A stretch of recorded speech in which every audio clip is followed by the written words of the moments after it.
Hello everyone, welcome to Smart Club Vishakha, and in this video series we are studying class 7 social science chapter number 8, that is how the land becomes sacred of theme C.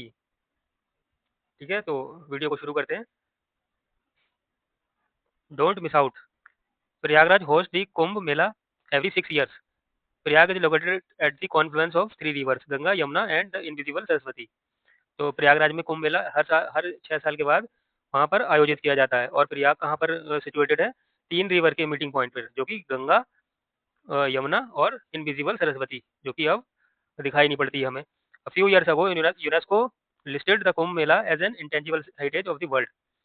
तो कुछ साल पहले UNESCO ने जो कुंभ मेला है उसको intangible world heritage site घोषित कर दिया है दुनिया की. An estimated 660 million people participated in the Kumbh Mela of 2025. What proportion of the population of India is this? तो जो अभी कुंभ मेला आयोजित हुआ था प्रयागराज में, तो उसमें 66 करोड़ लोगों ने पार्टिसिपेट किया था. और ये अब जो इंडिया की पॉपुलेशन है उसका कितना प्रोपोर्शन है, कमेंट में बताना जरूर. Kumbh Mela the Kumbh Mela originates in the legends of Amrit Manthan. तो जो कुंभ मेला की जो बैकग्राउंड है, जो हिस्ट्री है, इसका ओरिजिनेशन वो कहाँ से है? वो अमृत मंथन से है. The devas and asuras, that is more or less gods and demons, traditional enemies for once joint forces in churning the cosmic ocean to extract amrit. है ना. तो जो देव थे और असुर जो थे वो पारंपरिक एक दूसरे के दुश्मन रहे हैं, और वो एक साथ ज्वाइन हुए महासागर से अमृत निकालने के लिए. है ना. और the divine nectar that would give them immortality, और उससे क्या होता? अमृत पाकर जो अमृत को वो प्राप्त हो जाते. टू प्रिवेंट द औराज asuras from getting the amrit. तो असुरों को अमृत पाने के से रोकने के लिए Vishnu in the form of Mohini a beautiful lady snatch the picture और कुंभ. तो विष्णु ने अवतार लिया मोहिनी का, अ ब्यूटीफुल लेडी का. है ना. और वो जो कुंभ था या जो अमृत का घड़ा था वो लेकर वहां से भाग गए. In the process a few drops fail over the four places, Haridwar, Prayagraj, Nashik और उज्जैन. और उस प्रोसेस में उसकी चार बूंदें चार जगहों पर गिरी. वो कौन कौन सी थी? हरिद्वार, प्रयागराज, नासिक और Ujjain. These are the places where the Kumbh Mela has been held. और यही चारों जो जगहें हैं वहां पर कुंभ मेला आयोजित किया जाता है. A dip in the rivers there during a prescribed period is considered most auspicious. तो इस टाइम पर जो पर्टिकुलर टाइम होता है उस टाइम पर नदी में डुबकी लगाना बहुत ही शुभ माना जाता है. ठीक है. ये इमेज है कुंभ मेला की. Think about it. How do you think these sacred places are connected with the people's economic lives and activities? Draw a mind map to trace these connections. Hint: the picture above can provide some clues. है ना. तो इसमें पूछा गया है कि आपको क्या लगता है कि जो पवित्र स्थान हैं लोगों के आर्थिक जीवन और गतिविधियों से किस तरह से जुड़े हुए हैं. ठीक है. जो इकोनॉमिक एक्टिविटीज़ हैं सैक्रेड प्लेसेस से जुड़ी हुई, वो कौन-कौन सी हमें देखने को मिलती है? पिलग्रिमेज टूरिज़्म है, उसकी वजह से क्या ट्रैवल एजेंसीज़ ओपन होती हैं, टूर ऑपरेटर्स, लोकल ट्रांसपोर्ट, है ना, रिक्शा, टैक्सी, ऑटोज़, इनको काम मिलता है. और होटल्स, धर्मशाला, गेस्ट हाउस, इनको भी अर्न करने में मदद मिलती है इन चीज़ों से, जो पिलग्रिमेज टूरिज़्म होता है तीर्थयात्रियों के द्वारा. है ना. तो जो लोकल जगहें होती हैं, जहाँ लोकल लोग होते हैं, उनको यहाँ पर उन्हें इकोनॉमिक एक्टिविटीज़ में हेल्प मिलती है. रिलीजियस सर्विसेज जैसे priest, pujaris, aarti, puja and rituals agreements, arrangements, temples, trust and donations. तो जो रिलीजियस सर्विसेज होती हैं उनके करने के लिए जो पुजारी वगैरह होते हैं, और आरती, पूजा पाठ वगैरह करने के लिए चीज़ों की ज़रूरत पड़ती है, तो उनको खरीदना पड़ता है. ऐसे ही टेम्पल, ट्रस्ट एंड डोनेशन. तो इससे भी इकोनॉमिक एक्टिविटी जो है वो इंक्रीज होती है उस जगह की. लोकल बिजनेसेस जैसे शॉप्स सेलिंग प्रसाद, फ्लावर्स, आइडल्स. है ना. तो जो कोई दुकानें होती हैं वहाँ लगी हुई, वो क्या करते हैं? प्रसाद बेच रहे होते हैं, फूल बेच रहे होते हैं, है ना, मूर्तियाँ वगैरह इनसे. तो इनको बेच के वो अपनी अर्निंग करते हैं. Street foods stalls and restaurants. Street foods लगे होते हैं इन जगहों पर, रेस्टोरेंट्स होते हैं, क्योंकि जब यात्री आएंगे तो वहाँ खाना भी खाएंगे. है ना. तो उससे भी जो लोकल लोग होते हैं उनकी आमदनी बढ़ती है. कॉटेज इंडस्ट्रीज हैं, ऐसे ही हैंडीक्राफ्ट, इंसेंस स्टिक्स, रुद्राक्ष मालाज. है ना. जो हस्तशिल्प होते हैं, धूप बत्ती, रुद्राक्ष माला, ट्रेडिशनल रिलीजियस क्लोथिंग, जो पारंपरिक धार्मिक जो परिधान रहते हैं कपड़े, लोकल रिलीजियस आर्ट. है ना. जो उनकी स्थानीय धार्मिक कलाएँ रहती हैं, वो सब। Reverse and natural resources, boat rides on reverse, तो रिवर्स अगर वहाँ रहती हैं और ज़्यादातर हमें रिवर्स ऐसी जो पिलग्रिमेज साइट होती हैं, वहाँ देखने को मिलती ही मिलती हैं। तो वहाँ क्या हो रहा होता है, रिवर्स बोट राइड हो रही हो, बोट राइड की वजह से जो लोकल लोग हैं, उनको अर्निंग में मदद मिलती है। रिचुअल्स ऑन घाट्स, रिचुअल्स होते हैं घाट्स पर, जैसे अस्थियाँ विसर्जन, पिंडदान, ये सब। वाटर यूसेजेस फॉर सेरेमनीज़, ऐसे ही employment opportunities, temple workers and daily wage earners, जो मंदिर में काम करने वाले होते हैं और जो रोज़मर्रा के काम करने वाले होते हैं, उनको अर्निंग का सोर्स मिलता है इससे। क्लीनर्स, पोर्टर्स, लगेज कैरियर्स, है ना? साफ-सफाई वाले, जो कुली वगैरह रहते हैं, और फेस्टिवल स्टाफ्स एंड डेकोरेटर्स, तो जो उत्सव वगैरह होते हैं, उनके कर्मचारी और वो जो सजावट करते हैं, इन सब, ये एक-दूसरे से जुड़े होते हैं। तो इन सबको यहाँ से अर्निंग में मदद मिलती है। तो ये जो सेक्रेड प्लेसेस हैं, वो इकोनॉमिक एक्टिविटीज़ से बहुत ही कनेक्टेड होती हैं वहाँ के लोकल लोगों से। Mountains and forest, all over the world mountains are often associated with legends, deities और हीरोज। तो पूरी दुनिया में जो माउंटेन्स वगैरह रहते हैं, वो डाइटीज और हीरो से जुड़े रहते हैं, देवताओं वगैरह से, है ना? Also mountains are seen as a symbolic gateway from earth to heaven because of their height. और जो माउंटेन रहते हैं, उनको एक सिम्बॉलिक गेटवे की तरह देखा जाता है। कहाँ से? जो पृथ्वी है, वहाँ वहाँ से हेवन की तरफ, स्वर्ग तक, है ना? कि यहीं से जो प्रवेश द्वार है स्वर्ग का, वो यहीं से जाता है। इसीलिए इनको गेटवे भी कहते हैं, जो माउंटेन्स हैं। That is why many tirthas and temples in India are located on hill tops, as the physical journey to these peaks is seen as a symbolic journey to reach the divine. और यही कारण है कि भारत में कई तीर्थ और मंदिर पहाड़ियों की चोटियों पर स्थित है, क्योंकि इन चोटियों तक की जो फिजिकल यात्रा है, वो उसको दिव्य तक पहुंचने की प्रतीकात्मक यात्रा के रूप में इसको देखा जाता है। दिव्य तक मतलब डिवाइन जो है, supreme power. People would undertake arduous walks through mountains trails to those sites and shrines, which tested not only their physical abilities but also their mental strength.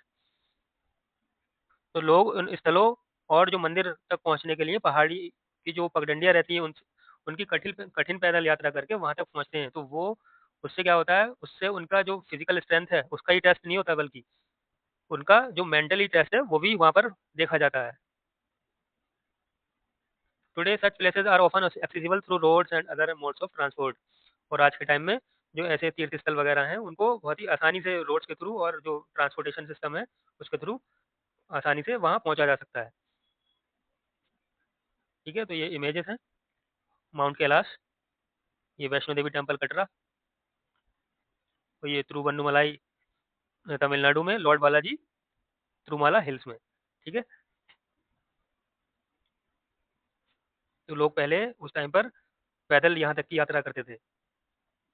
Trees, forest and sacred groups, पेड़ और जो जंगल रहते हैं, और sacred groups क्या होते हैं, कि जो पवित्र बगीचे रहते हैं। ग्रुप्स मतलब स्मॉल ग्रुप ऑफ ट्रीज, बगीचा। In many parts of India trees are adorned with offering like turmeric and kumkum. तो भारत के कई हिस्सों में पेड़ों को अ, हल्दी और कुमकुम से सजाया जाता है।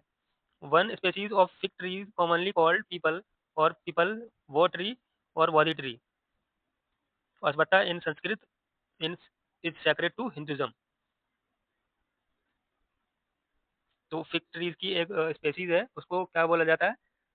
पीपल, जिसको बोलते हैं पीपल का पेड़, उसको वो ट्री कहते हैं, या बोधि ट्री भी, है ना? और जो कि हिंदुज्म और बुद्धिज्म, सिखिज्म, जैनिज्म में बहुत ही इंपॉर्टेंट है, सेक्रेड है। इस पीपल का पेड़ जो पवित्र माना जाता है इन चारों रिलीजन्स में। In fact its vertical name is ficus religiosa, literally in Latin the religious और सेक्रेड फिग ट्री। ठीक है, तो वर्टिकल नेम भी इसका फिकस रिलीजियसा है, जिसको लैटिन में रिलीजियस और जो सेक्रेड फिग ट्री कहते हैं। ठीक है, पवित्र पेड़। The tree in Mahabodhi temple at Bodh Gaya is often cited as the direct descendants of the origin trees under which, according to Buddhist tradition, the Buddha attained enlightenment. तो बोध गया के महाबोधि टेम्पल में जो ये पेड़ है पीपल का, उसको डिसेंडेंट्स माना जाता है, जो ओरिजिनल ट्री था, ओरिजिनल ट्री कौन सा, जिसमें जो बुद्धा को इनलाइटनमेंट, जो ज्ञान की प्राप्ति हुई थी, उसका डिसेंडेंट इस ट्री को माना जाता है। Hence the names Bodhi tree and Bodh Gaya, और इसी वजह से इसको बोधि ट्री या बोध गया कहते हैं। ठीक है, इस पेड़ की वजह से यही बुद्धा को इनलाइटनमेंट प्राप्त हुआ था। In grade 6 we read about the two epics of India, the Mahabharata and Ramayana. तो हमने क्लास 6 में भारत के जो दो महाकाव्यों को पढ़ा, जो कि महाभारत और रामायण के बारे में था। These texts have vivid descriptions of pilgrimages undertaken and places visited and of sacred rivers, forests and mountains। तो इन ग्रंथों में की गई तीर्थ यात्राओं और देखी गई जगह और जो पवित्र नदियां, जंगलों और पहाड़ों का विशाल वर्णन है। ठीक है।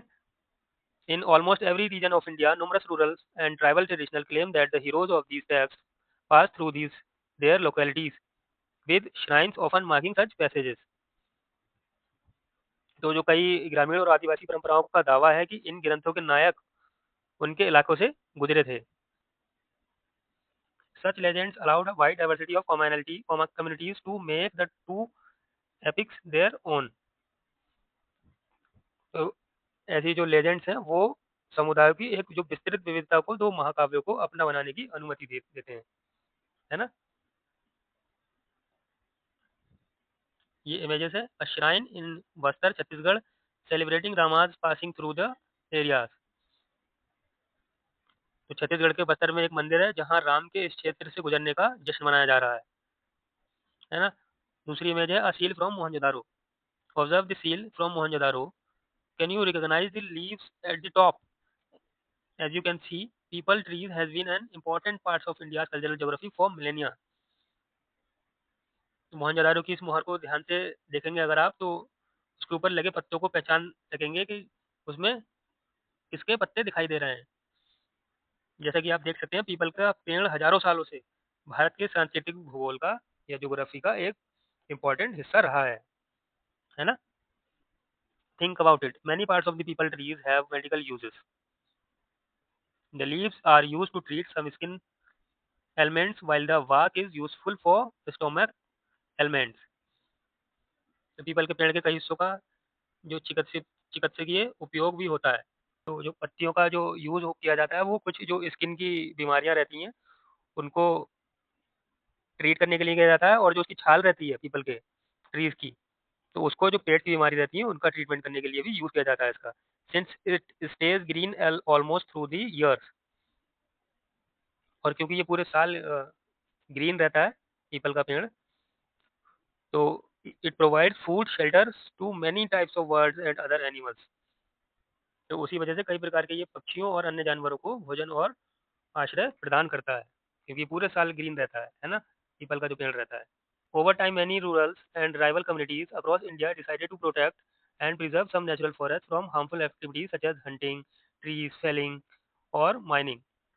तो जो समय के साथ जो भारत के में कई ग्रामीण और आदिवासी समुदायों ने शिकार, पेड़ों की कटाई और खनन जैसी हानिकारक गतिविधियों को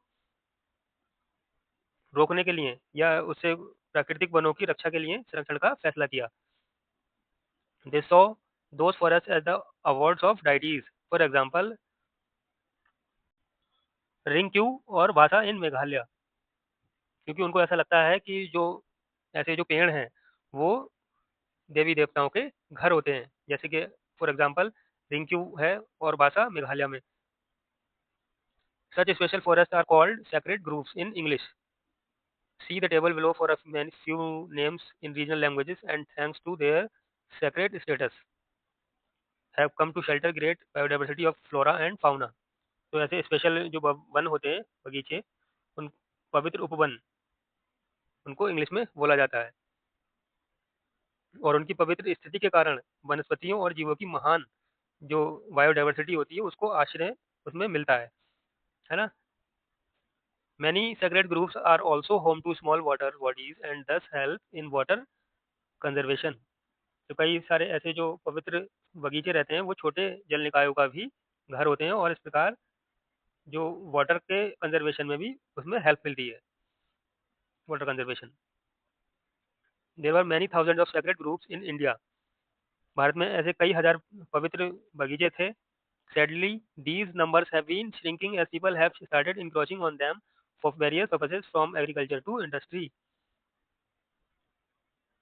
बट दुख की बात यह है कि ये जो संख्या थी वो घटती जा रही है क्योंकि लोगों ने एग्रीकल्चर से लेकर जो उद्योग थे उनको लगाने के वजह से उन पर अतिक्रमण करना शुरू कर दिया है। जैसे कि एग्रीकल्चर पर्पस हो गए, जंगलों को काटा जाता है, इंडस्ट्री लगाने के लिए जंगलों का फॉरेस्ट जो रहते हैं वो ट्रीज को सफाया कर दिया जाता है उनका। Still sacred groups continues to be protected in many regions of India. But इसके बावजूद बहुत सारे कई ऐसे जो सेक्रेड ग्रुप्स हैं, पवित्र उपवन, वो अभी भी इंडिया के कई क्षेत्रों में प्रोटेक्ट किए जा रहे हैं। ये इमेजेस हैं कल्की टेम्पल, मलसी महाराष्ट्र में, और ये मफलोंग शिलोंग में, from the sacred groups of the wheels. जो व्हील्स के सेक्रेड उपवन है उसका एक ये छोटी सी इमेज है। ये उदयनक कुडू काडू करियमवे राम कोंडम तमिलनाडु में ये इमेज है। These are all the sacred places in India. In Tamil Nadu, local chronicle highlights the relationship between the deity of a sacred group, nature and humans. तो तमिलनाडु में जो लोकल उनका इतिहास है वहाँ पर हाईलाइट किया गया है या बताया गया है जो पवित्र उपवन के डाइटी रहते हैं, देवता या प्रकृति और ह्यूमंस के संबंधों के बारे में, लोगों के, है ना। One such Chronicle in the Thanjavur district state that the groups deities protect fruit bats which are regarded as sacred. Spotting one of them is considered auspicious. तो तंजावुर जिले में एक ऐसे इतिहास में कहा गया है कि जो उपवन रहते हैं बगीचे के देवता फल चमगादड़ों की रक्षा करते हैं जिन्हें पवित्र माना जाता है। Besides, bats play a critical role in the pollination of flowers and in the dispersal of seeds. और इसके अलावा चमगादड़ फूलों के जो पॉलिनेशन रहता है, परागण जिसको बोलते हैं, और उसके बीजों के फैलाव में इम्पोर्टेंट रोल प्ले करते हैं जो चमगादड़ रहते हैं, है ना, bats. Sacred groups thus evolve a harmonious relationship between the deity, the ecosystem and humans. इस प्रकार जो पवित्र उपवन के देवता और जो इकोसिस्टम रहता है और ह्यूमंस के बीच एक सामंजस्यपूर्ण संबंध विकसित करते हैं। कौन? सेक्रेड ग्रुप्स, ठीक है, जो बगीचे रहते हैं पवित्र।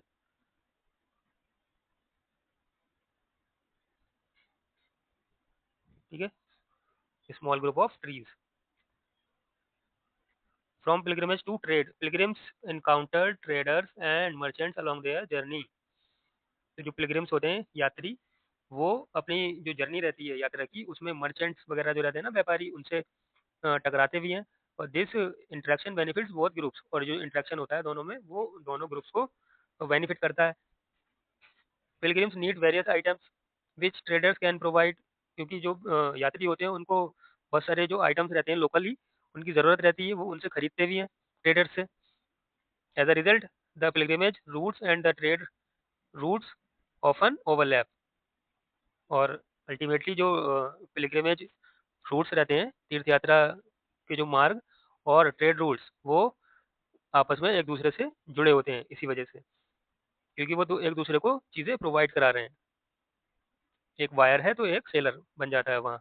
सम traders might also double as pilgrims making taking their wares to distant towns and cities while visiting sacred sites and shrines. तो जो कुछ व्यापारी जो रहते हैं वो तीर्थयात्री के रूप में भी काम करते हैं जो पवित्र स्थलों और तीर्थ स्थलों पर जाते समय अपने सामान को दूर के शहरों और कस्बों में ले जाते हैं। What routes did those traders use in ancient India? और जो प्राचीन भारत है, भारत था मीन्स, उसमें कौन से मार्गों का इस्तेमाल करते थे वो जो ट्रेडर्स रहते थे? Revisit the map of trade routes, figure जो 5.5 है in the chapter the rise of empires, rise of empires के चैप्टर में उसको आपको विजिट करना है। और Uttarapatha was a major trade route connecting the north, western and eastern part of the subcontinent. तो जो उसमें उत्तर पाथा आपको देखने को मिलेगा वो बहुत ही मेजर ट्रेड रूट उसमें कनेक्ट करता है किसको? नॉर्दर्न पार्ट को, वेस्टर्न पार्ट को और ईस्टर्न पार्ट्स ऑफ इंडिया के, ठीक है, उत्तर पाथा। The Dakshina patha went from Kaushambi through Ujjaini to Pratishthana Paithan, और जो दक्षिण पात है वो कहाँ से कहाँ तक जाता है, कौशाम्बी से उज्जैन तक, है ना, और उज्जैन से कहाँ, प्रतिष्ठाना तक, Paithan. As you know, some of the goods traded along these routes included precious stones like shells and pearls, coins, golds and diamonds, as well as cotton, spices and sandalwoods. तो जैसा कि आप जानते हैं, इन मार्गों पर व्यापार किए जाने वाले कुछ सामानों में सीप और मोती जैसे कीमती पत्थर, सिक्के, सोना और हीरे, साथ ही कपास, मसाले और चंदन भी शामिल थे, है ना. सैंडलवुड क्या होता है, चंदन. स्पाइसेस, मसाले. कॉटन, कपास, है ना. पल्स, जो मोती रहते हैं. Let's explore. Take a sheet of transparent paper that can be used for tracing. Trace a map of the trade routes from the chapter the rise of empire. Place it on the top of the map of the important tirthas. What do you observe. तो आपको ये activity करनी है. जो एक पारदर्शी आपको कागज लेना है, उसका शीट, और जिसका यूज करके आपको इसको ट्रेस करना है.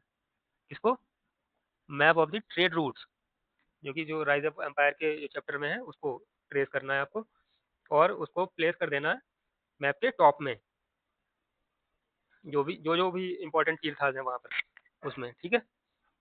So this was the part 3 of this chapter, how land becomes sacred, and in the next part we will complete the chapter with question and answer.